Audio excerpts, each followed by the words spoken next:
Hi friends, ఈరోజు వార్తల్లో నిలిచిన కరెంట్ అఫైర్స్లోని మొదటి అంశం, అతిపెద్ద డ్రోన్ను తయారు చేశారు. Made in Hyderabad. 100 కిలోల బరువును మోసుకెళ్లే సామర్థ్యంతో 2026లో మార్కెట్లోకి ఈ డ్రోన్ను విడుదల చేస్తారు. ఇది దేశంలోనే మొట్టమొదటి అత్యంత బరువుని మోసుకెళ్లే డ్రోన్గా చరిత్రలోకి ఎక్కనుంది. దీని ప్రత్యేకతలు: ఈ డ్రోన్ బరువు 400 కేజీలు.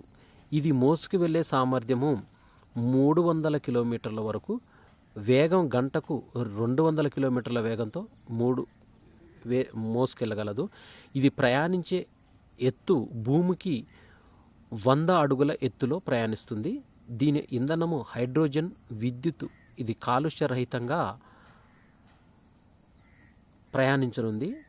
ఈ సందర్భంగా కార్గో, ఎమర్జెన్సీ సేవలకు ఈ డ్రోన్ను ఉపయోగించి గ్రీన్ ఛానల్ ఏర్పాట్లు లేకుండా గమ్యాలకు చేరిపోయే విధంగా దీనిని నోవాటెల్ హోటల్లో కోల్డ్ చైన్ ఆన్ బ్రోకెన్ 2024 సదస్సులో దీన్ని ఏర్పాటును చేశారు.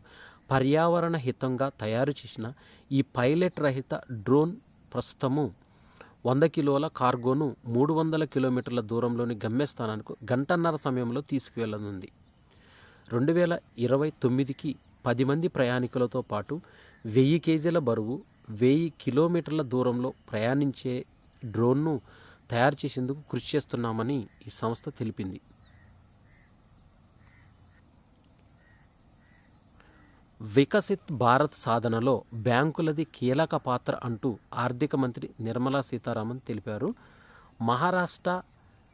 బ్యాంక్ ఆఫ్ మహారాష్ట్ర 90వ వ్యవస్థాపక దినోత్సవంలో పాల్గొన్న ఆమె ఆర్థిక అభివృద్ధి, సామాజిక పురోగతి, పర్యావరణ స్థిరత్వం, సుపరిపాలన వంటి వికసిత భారత లక్ష్యాల్లో కీలకమని తెలిపారు.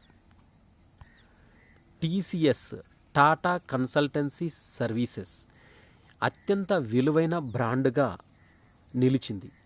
తర్వాతి స్థానాల్లో HDFC bank, Airtel, Infosys, SBI. మొత్తం 75 అగ్రగామి బ్రాండ్ల విలువ 38 లక్షల కోట్లుగా కంటార్ బ్రాండ్స్ నివేదిక తెలిపింది. 2031 ఆర్థిక సంవత్సరానికి మూడో అతిపెద్ద ఆర్థిక వ్యవస్థగా భారత్ నిలవనుంది. 2024-25లో 6.7% వృద్ధి నమోదవుతుంది. స్టాక్ మార్కెట్లు దూకుడుగా కొనసాగొచ్చని S&P అనే ఒక రేటింగ్ సంస్థ S&P గ్లోబల్ తాజా నివేదిక ద్వారా తెలిపింది.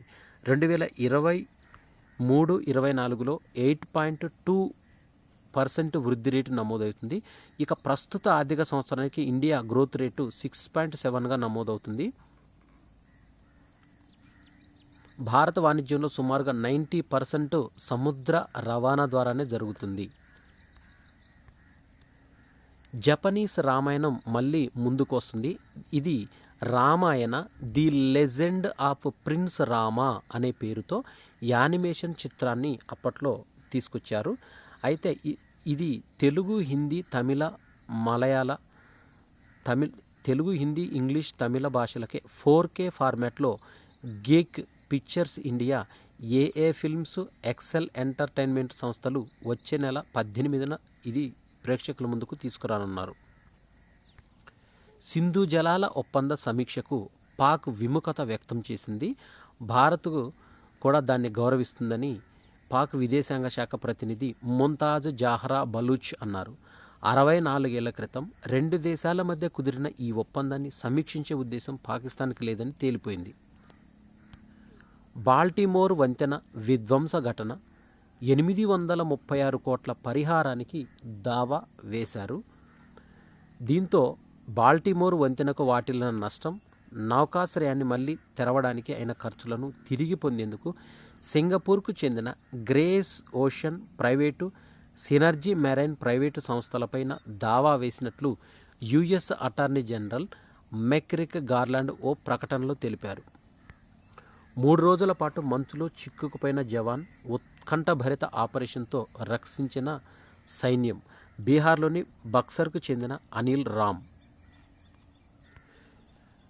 ఢిల్లీ సీఎంగా రేపు అతిథి ప్రమాణ స్వీకారం చేయనున్నారు ఆమ్ ఆద్మీ పార్టీకి చెందిన శాసనసభ్యురాలు.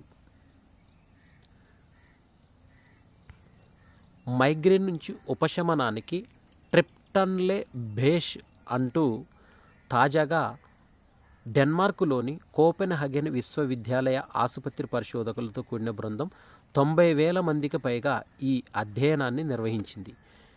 ఎలెప్ట్రిప్టన్, రిజాప్ట్రిప్టన్, సుమాట్రిప్టన్, జోల్మిట్రిప్టన్ వంటి ట్రిప్టన్ తరగతి ఔషధాలు 1990ల నుంచి మార్కెట్లోకి అందుబాటులో ఉన్నాయి.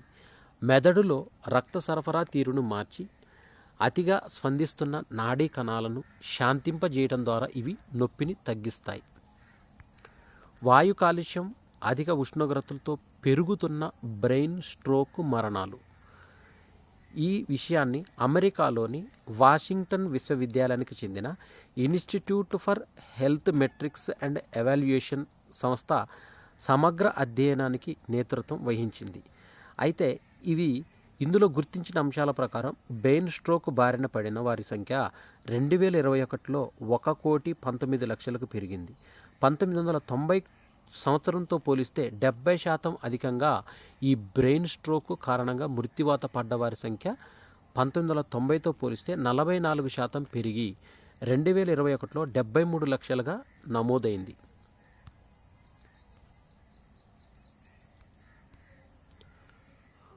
భూగర్భ జలాల నుంచి సులభంగా భారలోహాల వడపోత నానో మెటీరియల్ ఆధారిత విధానాన్ని కనుగొన్న IISc Indian institute of science పరిశోధకులు నానో మెటీరియల్ ఆధారిత పరిష్కార మార్గాన్ని తాజాగా అభివృద్ధి చేశారు. ఇది భూగర్భంలోనే ఆ జలాల నుంచి క్రోమియం వంటి భారలోహాలను వడపోసేందుకు దోహదపడే వినూత్న మార్గాన్ని IISc శాస్త్రవేత్తలు కనుగొన్నారు. జమ్మూ కాశ్మీర్లో తొలి ముస్లిం IAS మహమ్మద్ షఫీ అనారోగ్య సమస్యలతో 80 సంవత్సరాల వయసులో మరణించారు. 1969లో ఈయన సివిల్ సర్వీసుకు ఎంపికయ్యారు. స్వయం ప్రతిపత్తి కలిగిన Jammu Kashmir public service commission చైర్మన్గా 2009లో పదవి విరమణకు ముందు సేవలందించారు. 1992లో భారత ప్రభుత్వ సంయుక్త కార్యదర్శి హోదాలో మండల్ కమిషన్ నివేదికను రూపొందించడంలో కీలక పాత్ర పోషించారు మహమ్మద్ షఫీ. ఉక్రెయిన్కు భారత్ తూటాల మళ్లింపు ఊహాజనితమే అంటూ విదేశీ వ్యవహారాల శాఖ స్పష్టీకరణ చేసింది. భారత్ ఐరోపా ప్రభుత్వ అధికారుల వ్యాఖ్యను ఉటంకించి వాటిని ఐరోపా కస్టమర్లు ఉక్రెయిన్కు విరాళంగా ఇచ్చారా అనే దాని మీద తెలియాల్సి ఉంది. మహిళా సాధికారతే లక్ష్యంగా శ్వేత విప్లవం 2.0ను కేంద్ర హోంశాఖ మంత్రి అమిత్ షా ఆవిష్కరించారు. మహిళా సాధికారత, ఉపాధి అవకాశాలే లక్ష్యంగా దీనికి శ్రీకారం చుట్టినట్లు ఆయన పేర్కొన్నారు. డైరీ కోఆపరేటివ్ సొసైటీల్లో మైక్రో ATMల ఏర్పాటును అమిత్ షా ప్రారంభించారు. 67,930 ప్రైమరీ అగ్రికల్చర్ క్రెడిట్ సొసైటీల కంప్యూటరీకరణ కోసం ప్రామాణిక ఆపరేటింగ్ విధానాలను విడుదల చేశారు. శ్వేత విప్లవం 2.0 కింద రాబోయే 5 ఏళ్లలో డైరీ కోఆపరేటివ్ సొసైటీల ద్వారా పాల సేకరణ 50% పెంచాలని కేంద్రం లక్ష్యంగా పెట్టుకుంది. దీనికోసం నేషనల్ డైరీ డెవలప్మెంట్ బోర్డు నిధులను సమకూరుస్తుంది.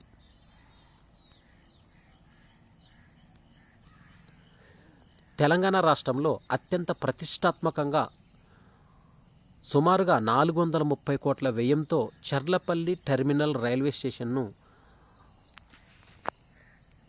ఆధునీకరించారు. ఈ స్టేషన్ భవనంలో 6 ఎస్కలేటర్లు, 7 లిఫ్టులు, 6 బుకింగ్ కౌంటర్లు, పురుషుల మహిళలకు వేర్వేరు వెయిటింగ్ హాళ్లను కూడా ఏర్పాటు చేశారు. హైదరాబాద్ శివార్లో ఈ టెర్మినల్ అందుబాటులోకి వచ్చాక పలు రైల్వే స్టేషన్ల నుంచి వచ్చే ఇక్కడి నుంచే ప్రారంభం కానున్నాయి. తెలంగాణ రాష్ట్ర ప్రభుత్వము మైక్రో స్మాల్ మీడియం ఎంటర్ప్రైజెస్లకు ఇటీవలే ఓపెన్ చేసింది. స్కిల్ యూనివర్సిటీ దీనిలో భాగంగా నైపుణ్య శిక్షణకు పెద్దపీట వేసేందుకు స్కిల్ యూనివర్సిటీకి 150 ఎకరాలు కేటాయించి 100 కోట్ల నిధులను కేటాయించనుంది. Telangana young India skill university అనేది దేశంలోనే ఆదర్శంగా తీర్చిదిద్దాలని ఆయన ఆకాంక్షించారు. Telangana young India skill university బోర్డుతో పాటు రాష్ట్రంలో వివిధ రంగాలకు చెందిన పారిశ్రామికవేత్తలు, సంస్థలు వీటికి సంబంధించి సమీక్ష అనేది నిర్వహించారు. వచ్చే నెల నుంచే కొత్తగా కోర్సులు తెలంగాణ యంగ్ ఇండియా స్కిల్ యూనివర్సిటీలో ఏర్పాటు కానున్నాయి. దీనిలో health care, e commerce and logistic కోర్సులను ప్రారంభిస్తారు తొలుత. తర్వాత Apollo, AIG, Lenskart, Flipkart, Amazon, Allcargo, pro connect, O9 solutions సంస్థలు తొలుత ముందుకొచ్చాయి. అంతర్జాతీయ విద్యార్థులకు విద్యా పర్మిట్లను తగ్గిస్తున్న కెనడా. అంతర్జాతీయ విద్యార్థుల వీసాలను గతేడాదితో పోలిస్తే ఈ ఏడాది 35% మేర తగ్గించనుంది. భారత్ టెస్ట్ మ్యాచ్ అనేది ప్రారంభమైంది.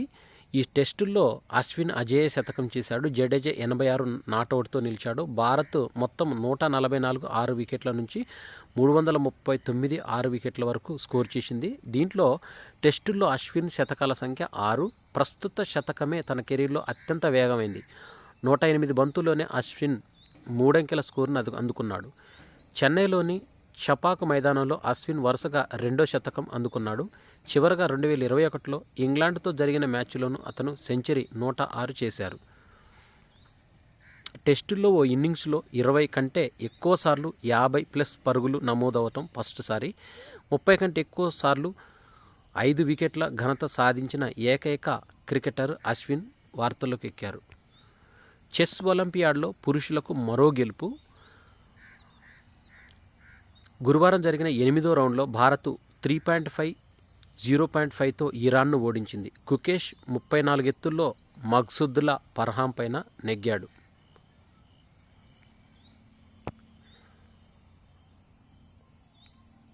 Asia champion trophy hockey tourney ఫైనల్లో భారత్ త్రివర్ణ పతాకం రెపరెపలాడింది. జుగ్రాజ్ సింగ్ పంజాబ్కు చెందిన ఈ ఛాంపియను విజయం సాధించాడు.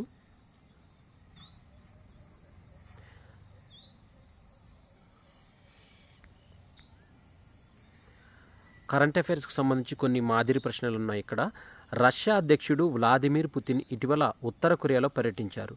పుతిన్ చివరిసారిగా 2000 సంవత్సరంలో ఉత్తర కొరియాలో పర్యటించారు. అయితే ఉత్తర కొరియా అధినేత అధికార భవనం పేరు Kum Susan palace of the సన్లో Putin ఆ దేశాధినేత అయిన కిమ్ జోంగ్ ఊన్తో సమావేశమయ్యారు. భద్రత, వాణిజ్యం, పెట్టుబడి, సంస్కృతి, మానవ సంబంధ రంగాల్లో ఒప్పందాలు కుదుర్చుకున్నారు. ఉత్తర కొరియా అధ్యక్షుడు భవనం పేరు Kum Susan palace of the sun. India US ICET initiative on critical and emerging technology industry round table సమావేశాన్ని ఇటీవల న్యూఢిల్లీలో నిర్వహించారు. భారత జాతీయ భద్రతా సలహాదారు అజిత్ దోబాల్, అమెరికా జాతీయ భద్రతా సలహాదారు జేక్ సల్లినాన్ ఈ సమావేశంలో పాల్గొన్నారు. భారత ఐటీ పరిశ్రమల సమాఖ్య CII ఆధ్వర్యంలో ఈ సమావేశాన్ని నిర్వహించారు. మహారాష్ట్రలో వధవాన్లో 76,200 కోట్లతో గ్రీన్ఫీల్డ్ డ్రాఫ్ట్ మేజర్ పోర్టును అభివృద్ధి చేయాలని తాజాగా కేంద్రం నిర్ణయించింది. ఈ ఓడరేవును ప్రపంచంలోనే టాప్ 10 ఓడరేవుల్లో ఒకటిగా అభివృద్ధి చేయనున్నారు. ఈ పోర్టులో 9 కంటైనర్ టెర్మినల్లు ఉన్నాయి. బీహార్ రాష్ట్రంలో విద్యా ఉద్యోగాల్లో BC, SC, STల రిజర్వేషన్లను 50 నుంచి 65% పెంచుతూ ప్రభుత్వం తీసుకొచ్చిన చట్టాన్ని ఆ రాష్ట్ర హైకోర్టు ఇటీవల కొట్టివేసింది. సుప్రీంకోర్టు 1992లో రిజర్వేషన్పై 50% పరిమితి విధించింది. సుప్రీంకోర్టు తీర్పునకు విరుద్ధంగా ఈ రాష్ట్ర సర్కారు రిజర్వేషన్ పెంచడాన్ని సవాల్ చేస్తూ పలువురు హైకోర్టులో పిటిషన్లు కూడా దాఖలు చేశారు.